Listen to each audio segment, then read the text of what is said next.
Ya, pemirsa, setiap harinya kebutuhan daging sapi di Sumatera Selatan mencapai 72 ton setiap harinya.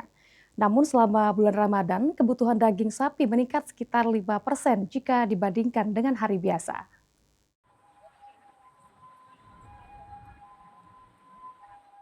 Untuk mencukupi kebutuhan daging sapi di Sumatera Selatan, pemerintah Provinsi Sumatera Selatan terus melakukan pemantauan terhadap pasokan sapi di setiap rumah potong hewan yang ada di Sumatera Selatan. Lantaran menurut Kepala Dinas Ketahanan Pangan dan Peternakan Provinsi Sumatera Selatan, Ruzwan Effendi, permintaan daging sapi di Sumatera Selatan setiap hari mencapai 72 ton. Namun selama bulan suci Ramadan, permintaan daging sapi di Sumatera Selatan meningkat sekitar 5% jika dibandingkan dengan hari biasa. Untuk memastikan daging yang dijual di pasaran dalam kondisi sehat dan segar, Pemprov Sumsel terus melakukan pengawasan terhadap sapi yang masuk harus vaksin dan dilengkapi dengan surat keterangan kesehatan hewan.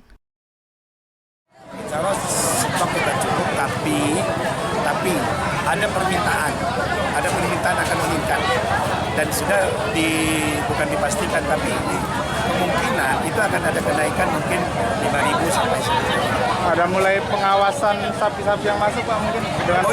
Itu wajib kita dari kesehatannya, mereka harus dilengkapi SKKH, kemudian harus sudah divaksin sebelum mereka masuk ke Sumatera Selatan. Itu kelengkapan itu kita sudah lakukan. Sementara dari kebutuhan 72 ton daging sapi di Sumatera Selatan, kebutuhan sapi tertinggi berada di Kota Palembang dengan pasokan kebutuhan sekitar 12 ton daging sapi setiap harinya. Eki Saputra, PAL TV.